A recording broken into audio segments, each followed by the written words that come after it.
২৪-এর উত্তাল জুলাই সম্মিলিত প্রতিরোধের মুখে পতন ঘটে আওয়ামী লীগ সরকারের। দেশ ছাড়তে বাধ্য হয়েছিলেন তৎকালীন প্রধানমন্ত্রী শেখ হাসিনা। স্বৈরাচারী শাসন ব্যবস্থার অবসান ঘটাতে সরকারি হিসেবে প্রাণ যায় ৮ শতাধিক ছাত্র জনতার। জুলাই গণ অভ্যুত্থানের শহীদ অনেককেই বেওয়ারিশ হিসেবে দাফন করা হয় রাজধানীর রায়েরবাজার কবরস্থানে। রক্তাক্ত সেই জুলাইয়ের স্মরণে প্রথম দিনেই শহীদদের স্মরণে রায়েরবাজার জাতীয় নাগরিক পার্টি এনসিপির শীর্ষ নেতারা গণকবর জিয়ারত করে শহীদদের আত্মার শান্তি কামনায় দোয়া ও মোনাজাত করা হয়। পরে সাংবাদিকদের সঙ্গে কথা বলেন এনসিপির শীর্ষ নেতারা।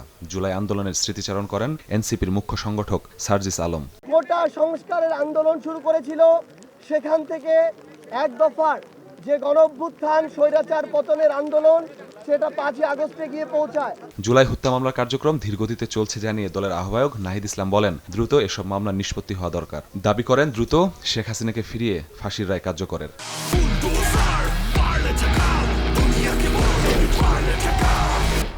শেখ হাসিনার মামলার রায় হয়ে রয়েছে।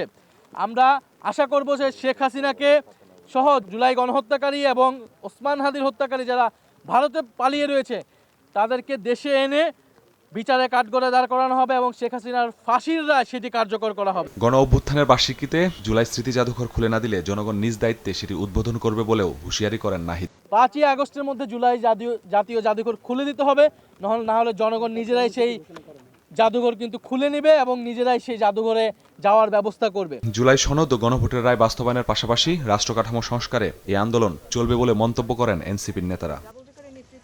মাসুদুর রহমান, সময় সংবাদ, ঢাকা।